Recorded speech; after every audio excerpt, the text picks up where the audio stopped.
ሰላም የሃሚንግ ስፖርት ተከታታዮች እንዴት ናችሁ?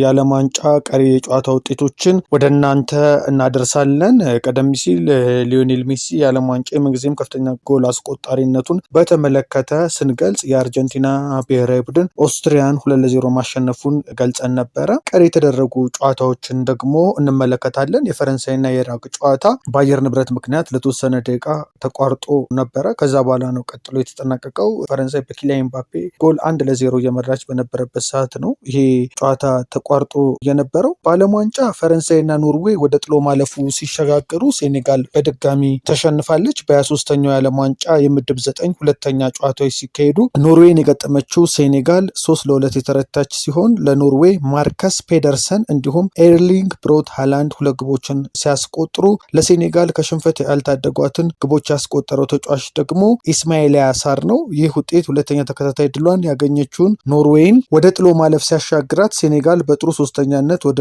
ጥሎ ማለፍ የሚያሻግራትን ጠባብ ዕድል ለመሞከር ከኢራቅ ጋር የምታደርገውን የመጨረሻ ጨዋታ ትጠብቃለች። ፈረንሳይ ኢራቅን 3-0 በረታችበት ጨዋታ ኪሊያን ኤምባፔ የሚሮስላቭ ክሎዝን ክብረ ወሰን ተጋርቷል። 16 ጎሎችን በማስቆጠር ባለፈው እንደዚሁ ከሴኔጋል በነበረው ጨዋታ 2 ጎሎችን ማስቆጠሩን እናስታውሳለን። ትናንት ደግሞ 2 ጎሎችን ጨምሮ 16 ደርሰው ከጀርመናዊ ሚሮስላቭ ክሎዝ ጋር ተስተካክሏል ማለት ነው። ከሜሲም ጋር እንግዲህ ቀጥተኛ የቅርብ ተፎካካሪ ነው ማለት ይቻላል። ሜሲ 18 ጎል በማስቆጠር በ2 ጎሎች ይቀድመዋልና የዓለም ዋንጫ ምንጊዜም ከፍተኛ ኮከብ ግባግቢነቱም እንደዚሁ በሜሲና በኪሊያን ኤምባፔ መካከል እየተደረገ ያለ ሲሆን አጠቃላይ ደግሞ የዚህ የ2026 የዓለም ዋንጫ የኮከብ ግባግቢዎች ደግሞ ሊዮኔል ሜሲ በኪሊያን ኤምባፔና በኤርሊንግ ብሮት ሃላንድ መካከል ነው ማለት ነው።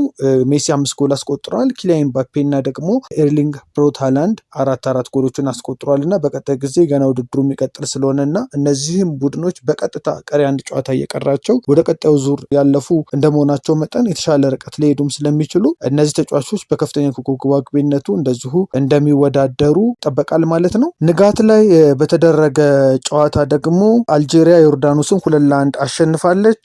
በ23ኛው የዓለም ዋንጫ የምድብ 10 መርሃ ግብር አልጄሪያ ዮርዳኖስን 2-1 በረታችበት ጨዋታ ለአልጄሪያ ቤንቡ አሊ በ69ኛው ደቂቃ እና አሚን ጉዌሪ በ82ኛው ደቂቃ ግቦችን ሲያስቆጥሩ ለዮርዳኖስ ብቸኛውን ግብ ራሽዳን በ36ኛው ደቂቃ ላይ ማስቆጠር ችሎ ነበር። ይህ ውጤት አልጄሪያን ወደ ጥሎ ማለፉ የመሻገር እድሏን እንድታሰፋ የረዳ ሲሆን ዮርዳኖስን ደግሞ ከዓለም ዋንጫው የተሰናበተች ሀገር አድርጓታል ማለት ነው። የመጨረሻ የምድብ ጨዋታን ተጫውታ ወደ ሀገሯ ትመለሳለች ማለት ነው። በዛሬው ዕለትም የሚደረጉ ጨዋታዎች አሉ። ምሽት 2 ሰዓት ላይ በሃውስተን ፖርቹጋል እና ኡዝቤኪስታን የሚያደርጉት ጨዋታ ይጠበቃል። በተለይ ፖርቹጋል የመጀመሪያ ጨዋታዋን ከዲሞክራቲክ ሪፐብሊክ ኮንጎ ጋር አቻ መውጣቷን ተከትሎ ማሸነፍ ከፖርቹጋል ይጠበቃል ማለት ነው። እንግሊዝና ጋና ደግሞ ምሽት 5 ሰዓት ላይ በቦስተን ይጫወታሉ።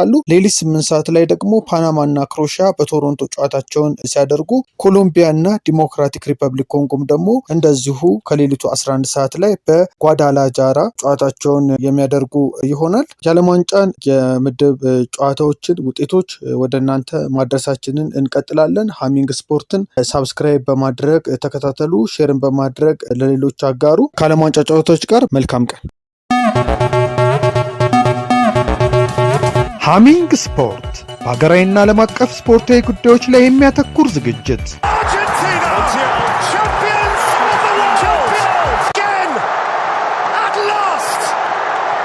በሃሚንግ ስፖርት የስፖርት ዜናዎች፣ በተመረጡ ርዕሶች ላይ ውይይት፣ የእንግዳ ዝግጅት፣ የስፖርተኞች ግለ ታሪክና የሴቶችን እግር ኳስ በልዩ ሁኔታ ይዳስሳል።